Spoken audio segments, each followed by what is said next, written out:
자, 이번에는 언약 체결, 출애굽기 두 번째 파트 율법 주심에서 세 번째 부분. 첫 번째 부분은 19장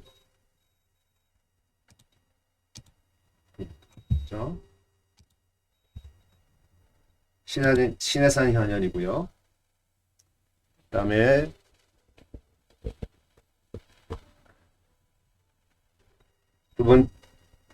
두 번째 부분은 율법 수요 20장부터 23장까지.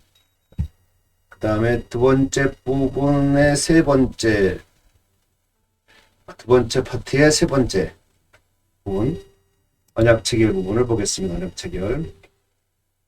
자, 이제 19장에서 시내산에 하나님이 강림하셨고, 그리고 율법을 주셨죠. 20장부터 23장까지 주신 율법이고, 그래 이제 24장에서는 드디어 하나님과 이스라엘 백성 간에 이제 시내산 언약이 체결됩니다. 그리고 나서 모세는 다시 시내산은 등정해서 40일간 기도를 하죠. 자, 언약 체결 내용을 좀 보겠습니다.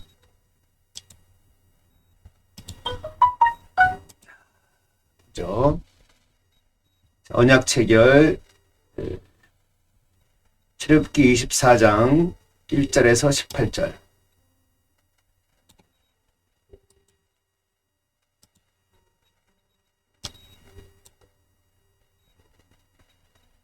언약 체결.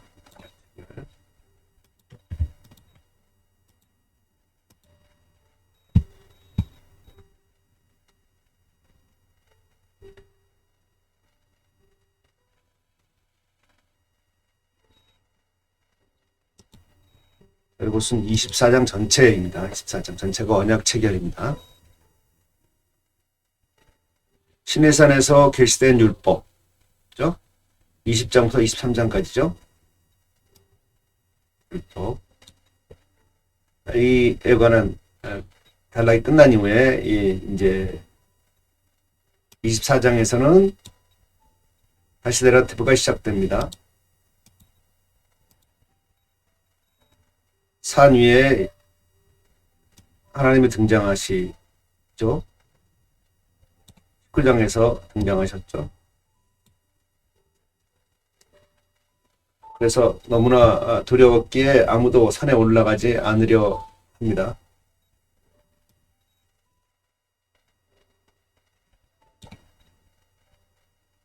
이제 모세와 아론의 두 아들과 70의 장로가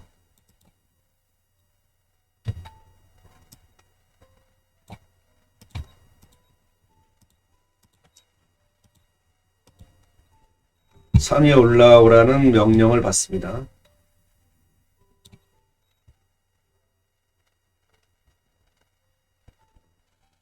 이들은 바로 시내산에서 나중에 하나님의 영광의 비전을 보는 특권을 누리게 됩니다. 출애굽기 24장 9절에서 11절.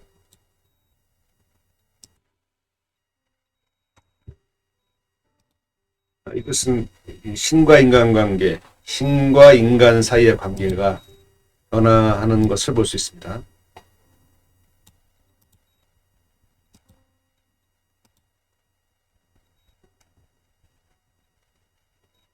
이러한 변화는 바로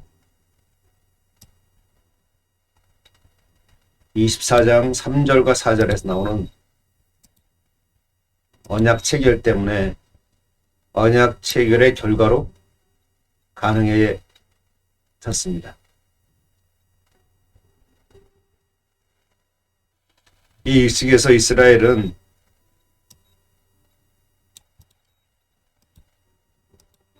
모든 언약의 조건에 대해서 동의를 합니다. 이 언약은 바로 20장부터 30장, 20장부터 23장까지 언약서죠.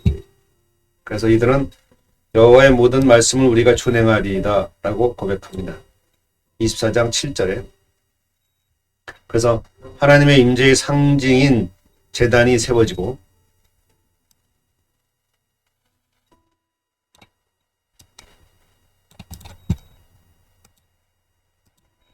이스라엘의 12지파의 상징인 12기둥이 그 근처에 세워집니다. 그리고 언약체계 의식에서 전형적인 요소인 희생제물을 바치는 의식, 것이 시행됩니다. 그래서 동물의 피를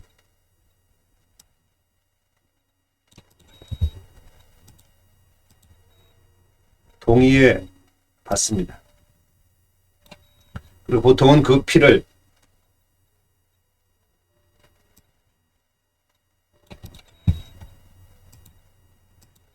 제단 주위에 뿌리지만 이번에는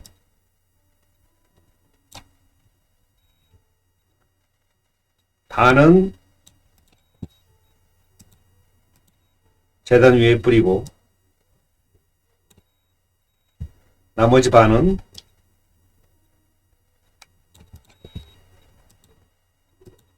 백성에게 뿌립니다.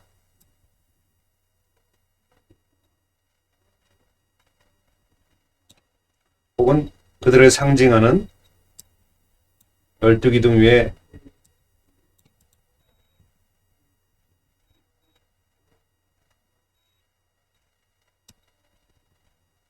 뿌렸을 것입니다. 이와 같은 행위는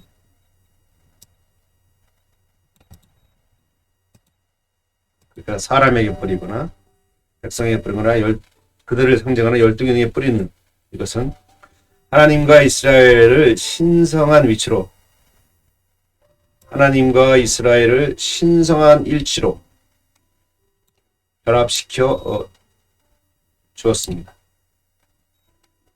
그래서 이스라엘의 제사장과 장로들은 산 위에 올라가서 하나님을 뵐 수 있게 되었습니다.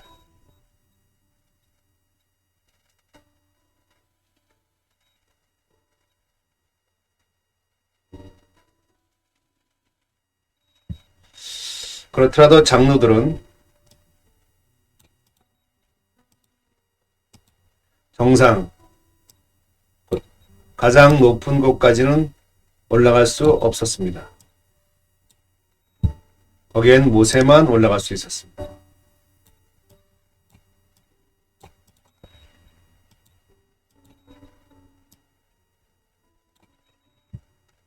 거기서 모세는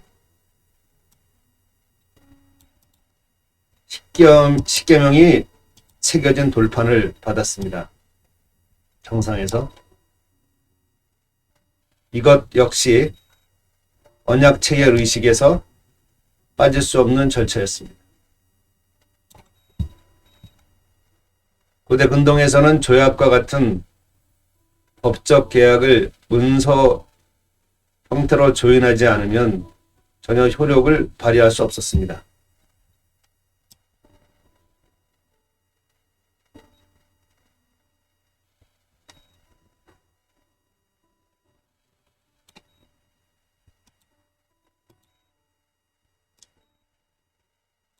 하지만 이러한 문서는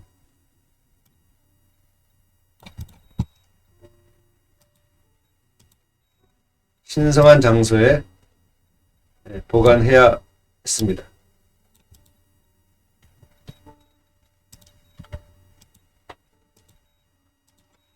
때문에 내러티브는 어떻게 성막을 지어야 하는지에 대해 말하기 시작합니다.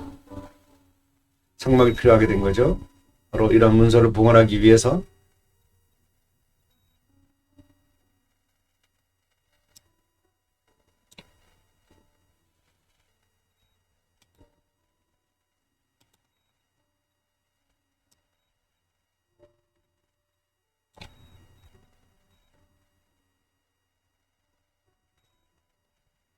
그리고 성막 건설을 언급한 또 하나의 이유는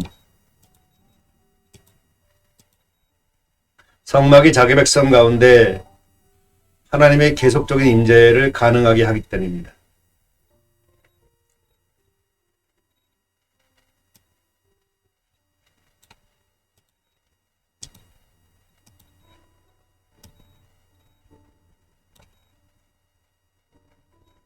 신의 광야에서 사는 하나님이 거하시는 곳입니다.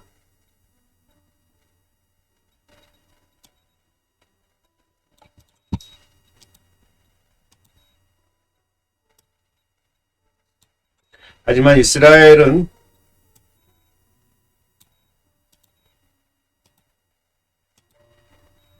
가나안으로 이동하라는 명령을 들었으며, 그렇죠? 이는 신의 산을 떠나야 한다는 의미입니다. 그래서 이동할 수 있는 유일한 성소 형태인 성막을 통해서 이스라엘 백성은